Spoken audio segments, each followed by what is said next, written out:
What if everything you thought you knew about Meghan Markle and Prince Harry was just a carefully crafted illusion? A world of lies, secrets, and calculated moves where nothing is as innocent as it seems. Welcome to the explosive world where Tom Bower drops his 12th bombshell. Meghan and Harry's deepest, darkest secrets are laid bare, each revelation shaking the very foundation of their carefully polished public image. Forget what you've heard, this is the truth, and it's darker than anyone expected. Let's start with a scandal so slick it's almost business genius, but still totally messed up. The domain Lilibet.com, you've probably never heard of it, but it's about to shake your world. Here's the deal. Meghan and Harry, before they even told the Queen, snatched up this domain name. Yes, you heard that right. They secured a website in their baby's name 2 whole days before even telling the Queen. How's that for timing? Now think about it. The Queen, who raised the stakes for royals everywhere, still didn't know her own great-granddaughter's name. But the business-savvy team behind Meghan and Harry, they were already getting ready for the commercial jackpot. After Lily was born, Harry finally called the Queen to tell her the big news, and boom, there it was. A name that held the deepest significance for the monarch, one with personal family ties. What followed wasn't the warm embrace you'd expect from a family sharing a new chapter. No, the Queen wasn't impressed. Meghan and Harry had just slapped a business label on the birth of their child before Grandma even got a heads up. And that's pure strategy, not sentiment. Bombshell 2, the grand exit plan.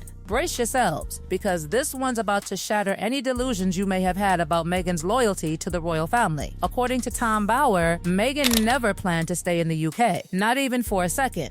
No, this wasn't some love story going wrong. No, this wasn't about falling out of love with the royals. This was business from the get-go. Meghan knew exactly what she was doing, using the royal family as a stepping stone. Get the title, get the connections, get the royal platform, and then jump back to California where she could cash in on all of it. The royal family was never the destination. It was just the ticket to Hollywood. That's right, while the Queen welcomed Meghan with open arms, this Duchess had her eyes set on bigger things from day one. Bombshell 3, Diana's jewelry drama. Now here's where it gets crazy. Meghan Markle, according to Bower, doesn't just admire Princess Diana, she believes she's equal to her. That's right, she's not inspired by Diana, she thinks she's in the same league. Need proof? Let's talk about the infamous $300,000 worth of Diana's jewelry Meghan wore during their 2018 Australia tour. And it wasn't just a one-off, oh no. Wherever Meghan goes, the press is sure to note she's wearing Diana's pieces, jewelry that comes with decades of history. The idea? To attach herself to the legacy of Diana, hoping to garner that same public affection Diana built through years of hard work, authenticity, and real causes. But Bower doesn't buy it. Wearing Diana's jewelry doesn't give you Diana's legacy, Meghan. It doesn't work that way. Bombshell 4, the Sandringham weekend fallout. This is where things start to unravel, not just for Harry, but for the friendships he once held dear. Picture this, Sandringham, a traditional royal shooting weekend. Harry's pals, those who had been with him for years, are there. And guess what? Meghan wasn't having it. When they made jokes that Meghan deemed inappropriate, she confronted them head on. The result? Meghan became known as the fun police. But it didn't stop there. She pushed Harry to cut ties with his longtime friends. These weren't just acquaintances, folks. These were Harry's boys, his foundation, the ones who knew him before the royal life took over. And just like that, they were out. And when it came time for their wedding, guess who wasn't invited to the dinner after? That's right, Harry's closest friends were nowhere to be seen. It was a message: get in line or get out. Bombshell 5, the Oprah interview lies. Remember the Oprah interview? The one that sent shockwaves around the world? The one where Meghan and Harry revealed all their grievances, painting themselves as victims of a cruel monarchy? According to Tom Bower, that whole interview was full of holes. 17 major discrepancies that don't line up. And here's the big one. The secret pre-wedding ceremony Meghan and Harry claimed they had in their backyard? Yeah, didn't happen the way they said it did. The Archbishop of Canterbury clarified that it wasn't a legal wedding, just them going over their vows. But Meghan presented it as an intimate, hidden ceremony, a portrayal that Bower claims was just another attempt to craft a narrative to gain sympathy. Let's talk about control, because according to Bower, Meghan has a serious problem with it. It's not enough for her to just be part of things, she has to control them. Take the situation with British Vogue. When Meghan was brought in to guest edit an issue, what was supposed to be a collaborative opportunity turned turned into a total takeover. Meghan didn't just want input, she wanted complete control. According to insiders, the staff was beyond frustrated, but what could they do? She behaved like she was running the show, and when things didn't go her way, the bridges got burned. Here's a twist. Remember Kevin Costner's gathering? Meghan showed up this year, but last year, she skipped it. Why? According to Bauer, Meghan didn't want to be seen attending events she deemed beneath her while promoting her Netflix series. But this year, she showed up, and Bauer thinks it's because Meghan's starting to feel the heat. The Netflix series fizzled, the spotlight dimmed, and now she's trying to stay relevant by attending these events. Desperation much? According to Bauer, the Hollywood A-listers Meghan and Harry desperately want to align with are now keeping their distance. You know why? Because these high-profile figures can't afford to get caught in the middle of the royal family drama. Being seen with Meghan and Harry might just complicate their own relationships with the monarchy. The fallout has been real, and Hollywood is making sure to stay diplomatic, avoiding any connection to the embattled royal couple. Let's move on to Harry's Princess Diana documentary. Bauer didn't hold back here, calling this project misguided at best. Why? Because Harry, according to Bauer, is working with a limited understanding of his own mother. Think about it, Harry was just a boy when Diana died. His perception of the events surrounding her death, particularly the paparazzi angle, has been shaped by others, not by his own comprehensive understanding. Bauer points out that while Harry's documentary paints the tragic death as a result of relentless paparazzi chasing Diana, the real cause was far more complicated. A speeding car, an intoxicated driver, and no seatbelts were the real culprits behind Diana's death, not the photographers. So, when Harry attempts to profit from his mother's legacy with this documentary, Bauer sees it as problematic. Harry's trying to cash in on the family tragedy while also twisting the facts to fit a narrative. That's what Bauer believes is at play here.